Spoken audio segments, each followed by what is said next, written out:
17년 로마 가톨릭 교회의 사제였던 마르틴 루터는 당시 가톨릭 교회의 부패와 타락을 비판하면서 95개조 반박문을 비텐베르그 성문에 붙이게 됩니다.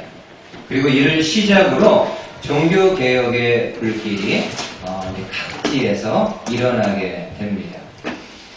그 당시 개혁자들이 주장했던 5가지 신학 사상이 있는데 사람들은 이것을 가리켜 파이브 솔라라고 이야기를 하고 있습니다. 솔라의 뜻은요, 오직, only, 오직이라는 뜻을 가지고 있습니다. 제가 한번 정말 간략하게 한번 좀 먼저 소개를 하겠습니다. 첫 번째가요, 솔라 스크립투라, 오직 성경이라는 뜻입니다. 어떤 내용이 진리인지 아닌지를 판가름할 수 있는 최종 권위는 솔라 스크립투라, 오직 성경에 있다라는 겁니다. 이 내용이 성경 말씀에 부합하고 성경 말씀과 맞는 말씀이면은 진리로 받아들일 수 있다라는 내용입니다. 두 번째가 솔라 크리스투스, 오직 그리스도라는 뜻입니다. 인간은 스스로를 구원할 수 없고 오직 그리스도 예수를 통해서만 구원받을 수 있음을 이야기를 합니다. 세 번째가 솔라 그라티아, 오직 은혜라는 뜻입니다. 우리에게 주어진 구원, 우리가 가지고 있는 이 구원은 전적으로 하나님의 은혜이고 하나님의 선물임을 주장하는 내용입니다. 네 번째가요, 솔라 피데, 오직 믿음. 우리가 하나님의 은혜를 받을 수 있는 것, 우리가 하나님이 주시는 구원을 선물로 받을 수 있는 것은 솔라 피데, 오직 믿음을 통해서. 특별히 누구를 믿음으로요? 그리스도를 믿음으로 하나님의 은혜와 구원을 선물로 받을 수 있음을 이야기를 합니다. 그리고 마지막은 솔리데오 글로리아, 오직 하나님께만 영광이. 왜냐하면요, 우리의 구원의 시작과 마지막은 하나님이 주관하시는 일이기 때문에 모든 영광은 하나님에게만 있다라는 내용을 이야기하고 있습니다. 여러분, 사람들은요, 요 5가지를 좀 더 줄여가지고 당시 종교개혁가들이 내건 3가지 슬로건을 말할 때는 여러분들 화면에 보면은 좀 붉게 쓴 거 3가지를 이야기합니다. 솔라 스크립투라, 오직 성경. 솔라 그라티아, 오직 은혜. 솔라 피데, 오직 믿음. 이 3가지를 이야기를 하고 있습니다. 오늘은 여러분들이 알고 있는 것처럼 종교개혁 주일인데 본문 말씀을 이 3가지 슬로건에 비추어 가지고 함께 나누는 좀 시간을 갖도록 하겠습니다. 오늘 본문이 사도행전 26장입니다. 이제 정말 거의 사도행전이 끝나가는 그런 상황입니다. 여러분, 오늘 본문은 바울이 로마에 가기 전에 가이사랴에서 마지막으로 그리스도의 복음을 변론하는 장면을 소개하고 있습니다.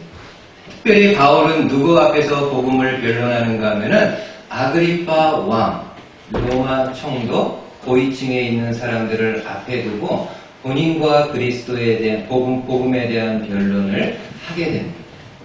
근데 여러분, 이 바울의 변론이요, 하나의 간증문 형식을 띠고 있습니다. 여러분, 간증이라는 것은 어떤 건가요? 간증의 내용은 내가 예수님을 믿기 전에는 어떤 사람이었는데 어떻게 예수님을 믿게 되었고 그 예수님을 믿고 난 후에 내가 어떤 사람이 되었는가를 소개하는 것이 간증의 내용입니다. 지금 바울이 아그리파 왕과 그 고위층 앞에서 복음을 변론할 때 이러한 간증의 형식을 가지고 이야기를 하고 있습니다. 먼저 바울은 본인이 예수님을 믿기 전에 어떠한 사람이었는지에 대해서 이렇게 말씀해 줍니다. 한번 10절, 이제 10절 말씀 보십시오. 예루살렘에서 이런 일을 행하여 대제사장에게서 권한을 받아가지고 많은 성도를 옥에 가두며 또 죽일 때에 내가 찬성 투표를 하였고 또 모든 회당에서 여러 번 형벌하여 강제로 못 오가는 말을 하게 하고 그들에 대하여 심히 격분하여 외국 성에까지 가서 박해하여. 여러분, 바울은 본인이 예수님을 믿기 전에 어떤 사람이었다라고 이야기합니다. 성도들이 있으면 잡아다가 감옥에 집어넣고요. 그 성도들 가운데 죽여야 되는 어떤 재판이 열리게 되면은 본인은 어떤 투표를 했다고요? 찬성 투표했다라고 이야기를 합니다. 뭐 오늘 말씀하고는 그렇게 크게 관계없지만은 찬성 투표라는 단어가요 좀 흥미롭습니다. 그 당시 재판이 어떻게 이루어졌는가를 알 수 있는 대목인데 여기 본문에 나오는 투표라는 헬라어 원어의 뜻은 해불, 조약돌이라는 뜻을 가지고 있습니다. 그리고 찬성은 캐스트, 던지다라는 뜻입니다. 그러니까 조약돌을 던지는 겁니다. 여러분, 그 당시 재판에서 배심원들은 어떤 피고에 대해서 무죄라는 판단이, 무죄라는 생각이 들게 되면은 본인이 가지고 있는 조약돌 가운데 흰 색깔, 흰 조약돌을 던집니다. 근데 이 피고가 죄인이라고, 유죄라고 판단할 때에는 자갈색을 띤 검은 돌을 던집니다. 그러니까 바울이 어떻게 했다라는 건가요? 그리스도인들을 볼 때마다, 이들에 대한 재판이 있을 때마다 이들은 분명히 죄인이고 형벌을 받아야 되는 죄인이라고 생각을 해서 검은색 자갈돌을 던졌다라는 이야기입니다. 그리고 바울은 성도들을 어떻게까지 신문했다라고 이야기하나요? 11절에 보면은 강제로 예수님을 못 오가는 말을 하게 했다. 강제로 예수님을 못 오가는 말을 하게 했다. 좀 치사한 아주 비인간적인 방법입니다. 그냥 이렇게 막 때리거나 막 이렇게 하는 게 낫지 강제로 예수님을 못 오가게 하는 초대교회 역사에서 얼마나 많이 있습니까? 우리나라 같은 경우도 일제 식민지로 있을 때 그들이 신사참배 문제를 가지고 성도들을 핍박할 때요 성도들에게 어떤 경우에는 이렇게 이야기합니다. 예수님의 얼굴이 그려진 초상화를 바닥에다 놓고 이거 밟고 지나가면은 감옥에서 풀어준다. 그러니까 때리고 막 그러는 게 아니라 강제로 예수님을 못 오가게 하는 일. 그러니까 바울도요 그리스도인들에게 그렇게 했다라는 겁니다. 감옥에 갇혀있는 성도들에게 내가 예수님을 부인하거나 부정하거나 믿지 않겠다라고 이야기하면은 풀어주겠다. 아마 뭐 이렇게 이야기하지 않았겠습니까? 여러분, 바울이요 이렇게 예수님을 대적한 이유는 무엇일까요? 여러 가지 이유가 있겠지만 가장 중요한 거는 바울이 예수님에 대해서 바르게 알지 못했기 때문이에요. 여러분, 그 당시 바울은 예루살렘에서 가장 엄격한 바리새인으로 생활하고 있었는데 바리새인인 바울이 믿고 있었던 유대교의 신앙은요 세 가지입니다. 딱 세 가지. 율법, 성전, 유일신, 사상입니다. 이 세 가지입니다. 근데 바울이 볼 때 예수님의 가르침을 이렇게 들어보면요 이 세 가지 모두를 다 부정하거나 부인하는 그런 내용들입니다.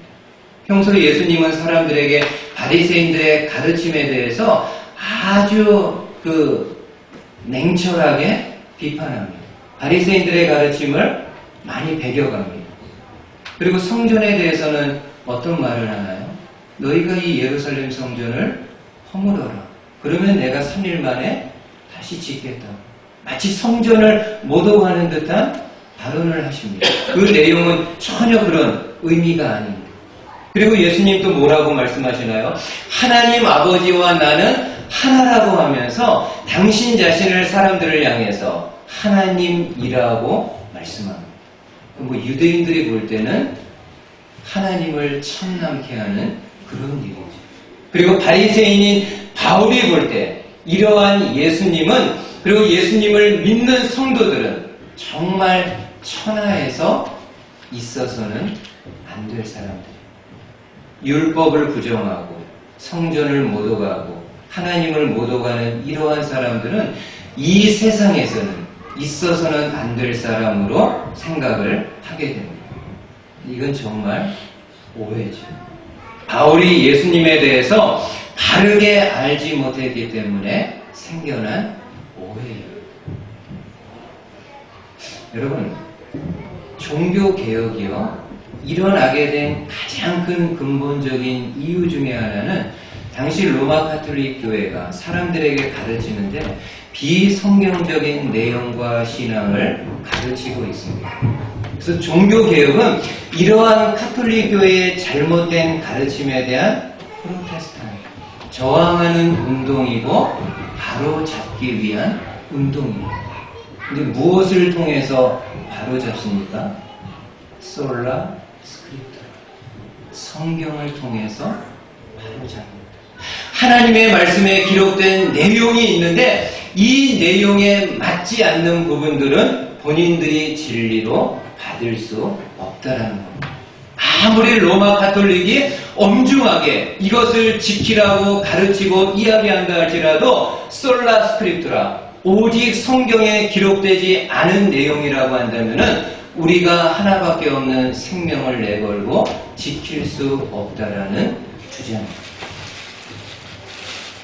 오늘 저와 개신교는요, 이런 종교개혁의 토대 위에 신앙생활을 하고 있습니다.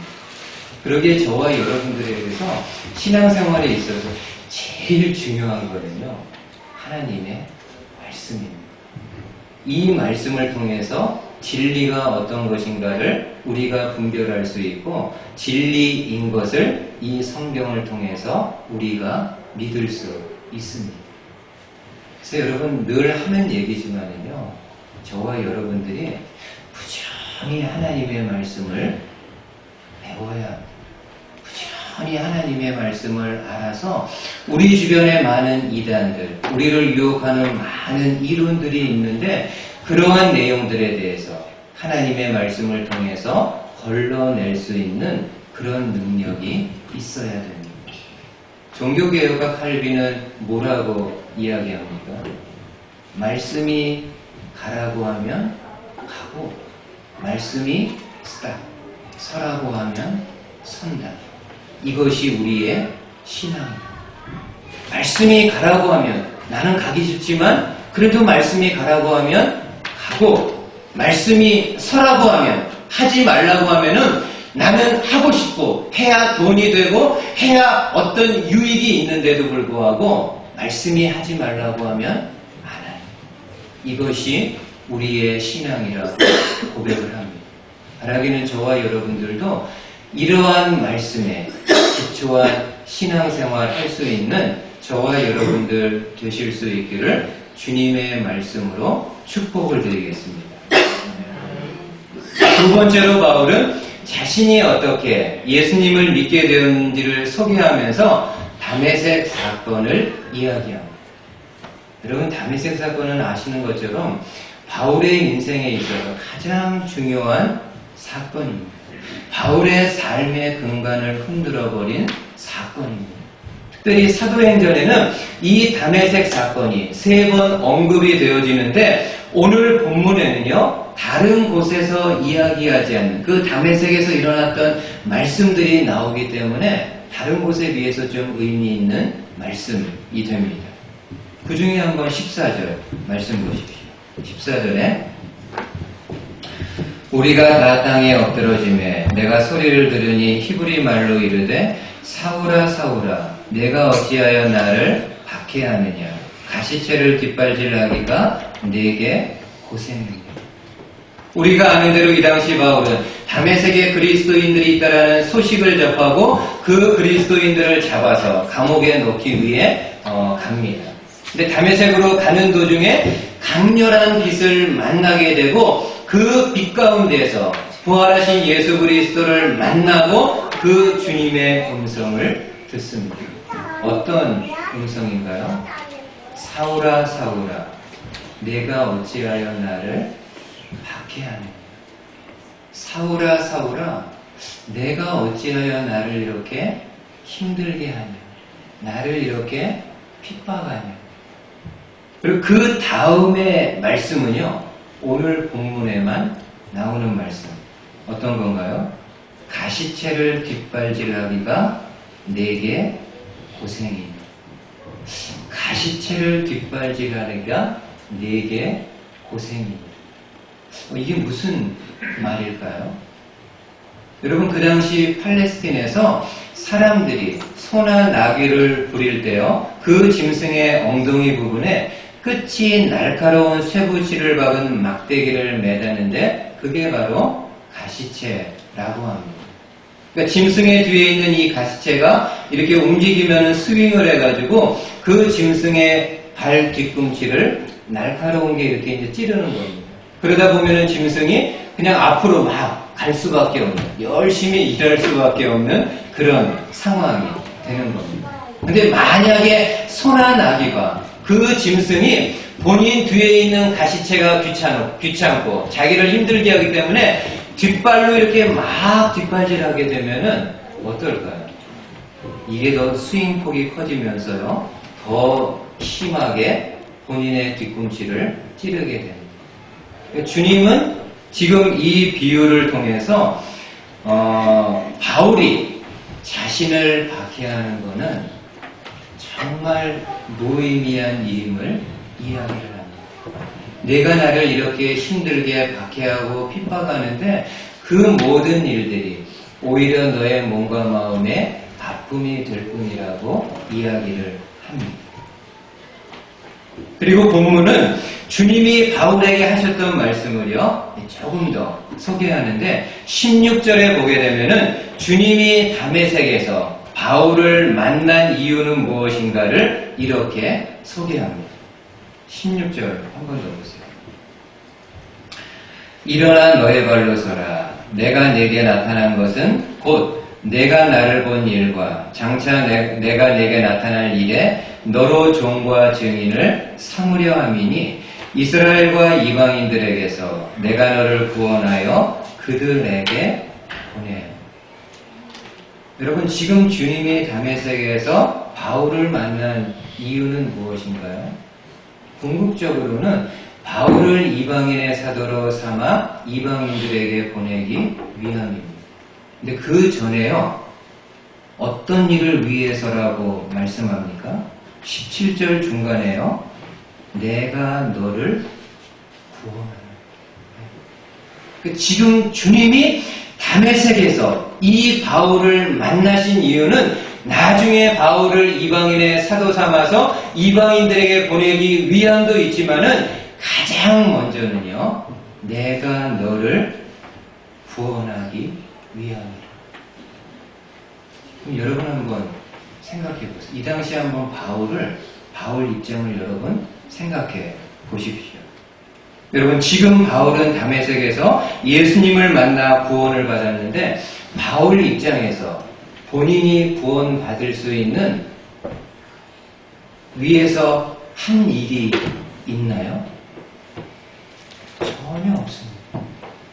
지금 바울은 다메섹에서 예수님을 만나 구원을 받았는데 본인이 구원받는 데에 있어서 한 일이요? 아무것도 없습니다. 오히려 지금 어떻게 하려는 상황인가요? 다메섹에 예수 믿는 사람들을 잡아다가 감옥에 쳐넣으려는 그런 마음을 가지고 가고 있는 중입니다. 근데 그럼에도 이런 바울을 향해서 주님이 먼저 찾아오셨고 주님이 그를 만나주셨고 그 마음문을 열어서 예수님을 믿게 하심으로 구원을 받게 하셨습니다. 이게요, 얼마나 큰 은혜입니다. 바울이 자기가 구원받은 것을 보면은 내가 구원받을 만한 그 어떠한 일도 행한 적이 없음에도 불구하고 주님이 먼저 찾아오셔서 자기를 만나주고 자기 마음문을 열어서 그리스도를 믿게 하신 것을 생각하게 될 때 본인이 구원 얻은 것은요 오직 하나 솔라 그라티 하나님의 은혜. 내가 한 것 아무것도 없는 내가 한 노력 아무것도 없는데 하나님이 나를 찾아오셔서 나에게 구원의 선물을 주신 것이기 때문에 나에게 있는 구원은 솔라 그라티 오직 하나님의 은혜임을 이야기합니다. 그리고 여러분 실제로요 바울이 고린도전서에서 뭐라고 고백합니까? 나의 나 된 것은 하나님의 은혜입니다. 내가 이렇게 사도가 되어서 고린도 여러분들에게 복음을 전할 수 있는 것은 내가 무슨 능력 있고 내가 좋은 스펙이 있고 내가 좋은 뭐 그런 것이 있어서 그런 것이 아니라 전적으로 하나님의 은혜입니다. 솔라 그라티. 하나님이 나에게 은혜를 주셨기 때문에 지금 여러분들에게 이 귀한 복음을 전할 수 있다라고 이야기합니다. 여러분 바울만 그럴까요? 아니요. 저와 여러분들도 마찬가지입니다. 한번 생각해 보세요. 내가 예수님을 알고 예수님을 믿고 있다고 한다면은 내가 그 일을 위해서 행한 것이 어떤 것이 있는지 한번 생각해 보십시오. 솔직히요. 아무것도 없습니다.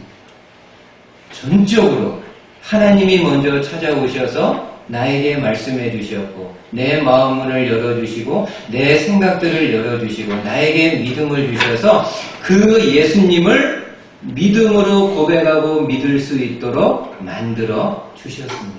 그런 게 오늘 이 자리에 나와 있는 것이라고 믿습니다. 우리에게 있는 구원은요 솔라 그라티 오직 하나님이 주신 은혜입니다. 이 은혜에 감사하고 또 함께 찬양할 수 있는 저와 여러분들 되실 수 있기를 주님의 말씀으로 축복을 드립니다. 마지막 하나만 더요. 여러분 마지막으로 바울은 다메섹에서 예수님을 믿게 된 후에 본인이 어떤 사람이 되었다라고 이야기합니까? 예수님을 전하는 사람이 되었다. 전에는 그 예수 못 잡아먹어서 그렇게 안다라고 핍박했던 박해자였는데 이제는 그 예수님, 그 예수님의 복음을 전하는 전도자가 되었다라고 왕과 총독과 고위층 앞에서 간증을 합니다. 여러분 바울이 전도자가 되어 사람들에게 전한 복음의 내용은 어떤 것일까요? 본인이 이야기합니다. 22절 마지막으로 보세요. 22절에 하나님의 도우심을 받아 내가 오늘까지 서서 높고 낮은 사람 앞에서 증언하는 것은 선지자들과 모세가 반드시 되리라고 말한 것밖에 없습니다. 그러면 구약 성경이 말씀, 예언한 것이 어떤 것이냐? 23절에 곧 그리스도가 고난을 받으실 것과 죽은 자 가운데서 먼저 다시 살아나사 이스라엘과 이방인들에게 빛을 전하리라 함이니이다 하니라. 여러분 바울이 사람들에게 복음을 전할 때 그가 전했던 복음의 핵심은 어떤 것인가요? 예수님의 죽으심, 예수님의 부활하심입니다. 여러분 사도 바울은 사람들에게 이 구원의 복음을 전할 때요 분명하게 이야기합니다. 우리가 구원을 받는 것은 우리가 어떤 노력을 했고 어떤 선행을 했고 어떤 공로가 있고 율법의 말씀을 잘 지켰기 때문에 구원을 받는 것이 아님을 이야기합니다. 우리의 구원은 어디에 있는 것이라고요? 나의 죄를 위해서 십자가에서 죽으신 그리스도를 믿음으로 그리고 그 예수님을 믿을 때 하나님이 나를 하나님의 자녀 삼아 주셔서 하나님 나라에 갈 수 있게끔 하신다라는 믿음으로 그리고 그 예수님은 십자가에서 죽으셨지만은 3일 만에 다시 부활하셔서 우리에게 부활의 소망을 주신 분이라는 이 믿음을 통해서 구원 얻게 됨을 이야기합니다. 한마디로 어떤 건가요? 솔라 피데. 우리가 구원을 받는 거는 어떤 노력, 선행, 공로, 율법을 지켜서 받는 것이 아니라 나의 죄를 위해서 죽으신 그 그리스도, 솔라 크리스투스를 믿음으로 구원을 받음을 이야기합니다. 여러분 마지막으로 한번 생각해 보세요. 1517년이에요. 이 마르틴 루터가 로마 카톨릭 교회에 대해서 95개조 반박문을 쓸 수밖에 없었던 이유는 뭘까요? 이유가요. 있습니다. 이 루터를 건드린 사건이 있습니다. 우리가 아는 대로 그 당시 로마 카톨릭 교회가 성 베드로 성당을 지으려고 합니다. 아주 어마어마하게 큰 규모로 지으려고 합니다. 그럼 문제가 되는 것은 뭘까요? 예나 지금이나 돈입니다. 어떻게 이 성당을 짓는데 펀드레이저, 어떻게 돈을 모을 것인가. 그때 로마 카톨릭 교회가 사람들에게 면죄부를 만들어서 팔게 됩니다.